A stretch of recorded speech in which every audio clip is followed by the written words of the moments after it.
Welcome to the DX Today podcast, your daily deep dive into the AI ecosystem. I'm Chris, and joining me as always is Laura. Thanks, Chris. And I have to say, today's story might be the wildest intersection of Silicon Valley and Washington we have covered all year.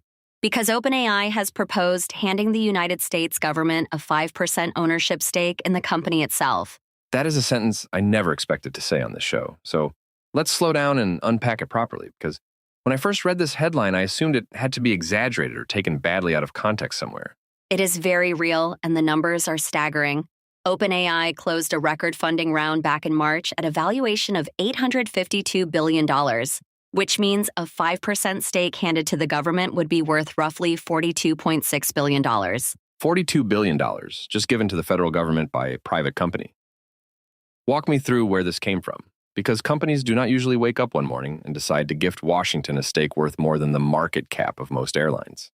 The Financial Times broke the story on July 2nd, and it has dominated the news cycle ever since, actually topping the AI story rankings again this very morning. Sam Altman has been pitching the idea directly to President Trump, Treasury Secretary Scott Bessent, and Commerce Secretary Howard Lutnick. So this is not some junior policy staffer floating a trial balloon in a white paper. This is the chief executive of the most valuable AI startup in the world, personally lobbying the three most powerful economic decision makers in the country. Exactly right, and the framing matters a lot here. Altman is not describing this as a shakedown or a tax. He is presenting it as the best way to share the financial upside of artificial intelligence with the American public, who he argues deserve a piece of the boom. Okay, but I want to push on that framing a little, because generous gestures from corporations toward their own regulators usually come with an agenda attached, and I suspect our listeners are already forming some theories about what OpenAI actually wants in return for this. You are right to be skeptical, and the reporting backs you up. Sources told the Financial Times the donation was meant to secure good relations with the administration and address the political blowback OpenAI has been facing in Washington on everything from safety to its restructuring. So let's call it what the reporting suggests it is, which is a very expensive insurance policy against regulatory and political risk. Purchased at a moment when OpenAI is fighting battles on multiple fronts, including that Apple trade secrets lawsuit we covered on Sunday's episode. That context is important because the timing is not accidental. OpenAI is dealing with the Apple litigation, ongoing scrutiny of its corporate structure, and an increasingly loud debate about whether frontier labs have become too powerful for any single company's shareholders to be the only beneficiaries. Now, here's the part of the proposal that I find genuinely fascinating, which is that Altman apparently does not want this to be an OpenAI-only arrangement. He wants every major American AI lab pulled into the same structure alongside him. Yes, and this is the truly ambitious piece. The proposal envisions the leading United States AI developers, and the reporting specifically names Anthropic, Google, and Meta, each ceding roughly 5% of their equity into a single government vehicle structured as a sovereign wealth fund. A sovereign wealth fund for artificial intelligence owned by the federal government, holding stakes in every frontier lab in the country. That is a concept that would have sounded like science fiction policy writing even 3 years ago, and now it is being pitched in the Oval Office. And the model they keep citing is the Alaska Permanent Fund, which is a genuinely beloved institution. Alaska takes a share of state oil revenue, invests it, and pays every resident an annual dividend check, which has ranged from several hundred to several $1,000s per person. So the analogy Altman is drawing is that artificial intelligence is the new oil, a resource generating enormous wealth. And just as Alaskans get dividends from the oil flowing through their state, every American would eventually get dividends from the intelligence flowing through these data centers. That is the pitch in a nutshell, and I will admit it has real rhetorical power. If AI is going to displace workers and concentrate wealth at historic speed, a mechanism that automatically routes some of that wealth back to every citizen is at least a serious answer to a serious problem. It is a serious answer, but I can already hear economists screaming into their coffee cups. So before we get to the objections, give me the precedent here, because the government taking equity in private companies is not actually as unprecedented as people might assume. Not unprecedented at all, especially under this administration. The most famous example is Intel, where the government converted $8.9 billion in CHIPS Act grants into roughly a 10% equity stake, and that position has appreciated to something like $55 billion today.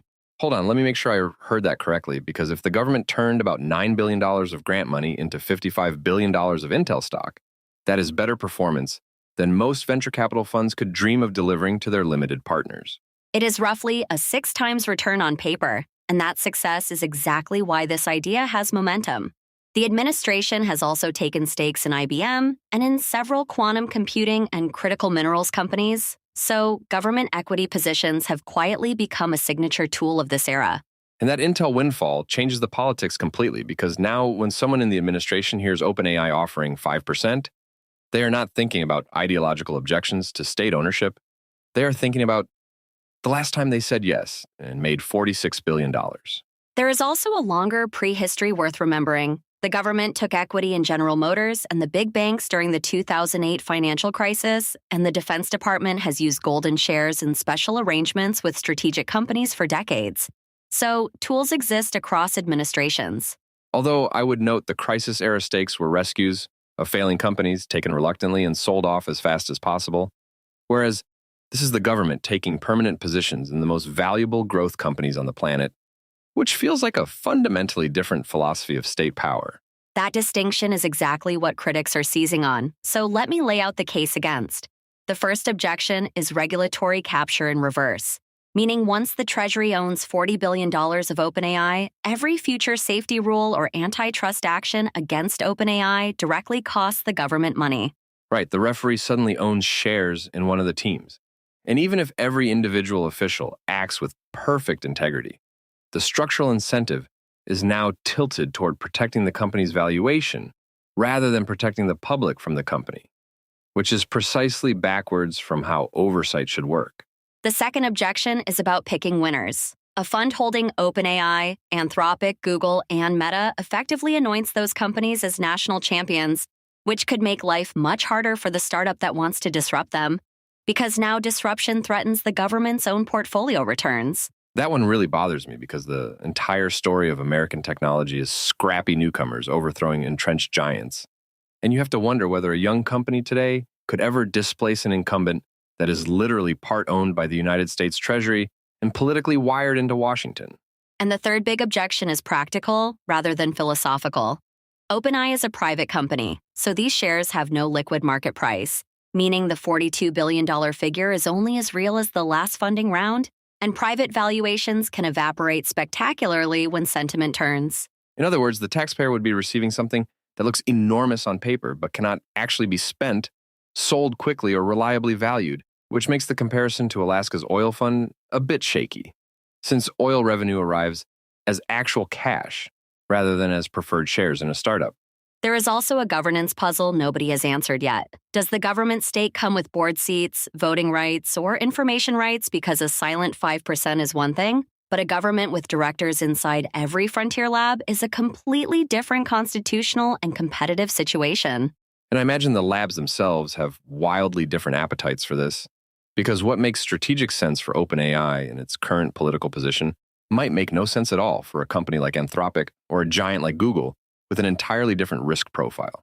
The reporting confirms exactly that. Anthropic and the administration have not discussed the government taking any stake, and there is no indication Google or Meta have agreed to anything, so right now this is essentially Altman volunteering his competitors for a wealth-sharing scheme they never signed up for. Which is a genuinely clever negotiating move if you think about it. Because if the plan happens and everyone participates, OpenAI gets credit for civic leadership. And if rivals refuse, they suddenly look like the greedy ones, while OpenAI has already banked the goodwill in Washington. It also puts real pressure on the others because 5% of Google or Meta involves publicly traded shares with actual market prices and existing shareholders who would need to be diluted or bought out, which raises immediate fiduciary duty questions that their boards cannot simply wave away. Let's talk about Congress for a moment, because my understanding is that the executive branch cannot simply spin up a sovereign wealth fund holding hundreds of billions in tech equity through a press release, no matter how enthusiastic the president and his cabinet secretaries might be about the idea. Correct. The Financial Times reporting notes that formal action would very likely require congressional approval. And that is where things get complicated because skepticism here is bipartisan, with progressives worried about corporate capture and conservatives worried about creeping state ownership of private enterprise. It is one of those rare proposals that manages to make free market purists and corporate power critics equally uncomfortable, which either means it is a terrible idea from every direction or a genuinely novel one that our existing political categories simply do not know how to process yet. I keep coming back to the scale question too, because if you actually built this fund with 5% of OpenAI, Anthropic, Google, Meta, and presumably NVIDIA and Microsoft eventually, you are talking about a government portfolio worth several $100 billion concentrated in a single industry. And concentration cuts both ways, because if the AI boom continues, the fund becomes a political juggernaut that every administration wants to control. And if the boom busts, the government is sitting on catastrophic losses in the very companies it was supposed to be regulating objectively. Now let me steelman the idea for a moment, because there is a version of this that serious economists actually like. If AI truly automates large swaths of labor, the returns flow to capital owners. And broadening capital ownership through a citizen fund is a textbook response to that. That is fair, and Altman has been remarkably consistent on this theme for years, funding universal basic income studies and writing essays about taxing capital rather than labor in an automated economy. So whatever you think of the execution, this is not a position he invented last month. His 2021 essay called Moore's Law for Everything proposed something strikingly similar: an American equity fund built from corporate stock contributions paying dividends to every citizen. So you can genuinely read this proposal as Altman finally getting the political moment to pitch his decade-long idea. The cynical read and the idealistic read are both available. And honestly, both might be true simultaneously. Because a founder can sincerely believe in shared prosperity while also recognizing that offering the government equity is extremely convenient when that same government is deciding your regulatory fate. What fascinates me is the international angle, because sovereign wealth funds holding tech stakes are completely normal elsewhere. Norway's fund owns slices of nearly every major company on Earth. Singapore's Temasek takes strategic positions, and China blends state and corporate ownership as standard practice. Although that comparison makes me slightly nervous, because part of the American argument against the Chinese model has always been that fusing state power with corporate champions distorts markets and concentrates control. And now we are debating whether to build our own version with better branding. The counter-argument is that the fusion is already happening informally through export controls, compute agreements, and defense contracts. So, formalizing the relationship with transparent equity and public dividends might actually be more honest than the current tangle of favors and dependencies nobody votes on. That is probably the strongest version of the case, transparency over backroom leverage. So let's bring this home with stakes and predictions, because our listeners will want to know whether this actually happens or joins the long list of trial balloons that quietly deflated in Washington. My honest read is that the specific 5% proposal faces long odds in this exact form, but the direction of travel is unmistakable. Because the Intel stake normalized government equity, the administration clearly likes the tool, and OpenAI has every incentive to keep the offer alive. I will make a slightly bolder prediction, which is that within a year, we see some structured arrangement between OpenAI and the government. Maybe warrants, maybe a profit share tied to federal contracts, because both sides want the relationship, even if the wealth fund wrapper proves politically impossible.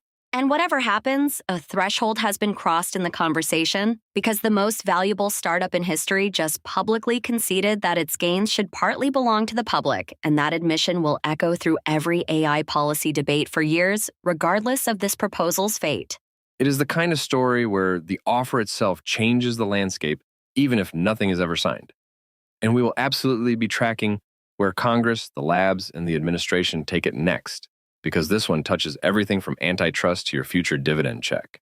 Listeners should watch 3 signals going forward: any formal legislative text emerging in Congress, any response from Anthropic, Google, or Meta beyond polite silence, and whether the administration's next round of AI compute or export decisions mysteriously favors the company that offered them $42 billion. That is a perfect watch list to close on, and a reminder that in 2026, the biggest AI stories are increasingly political stories wearing a technology costume.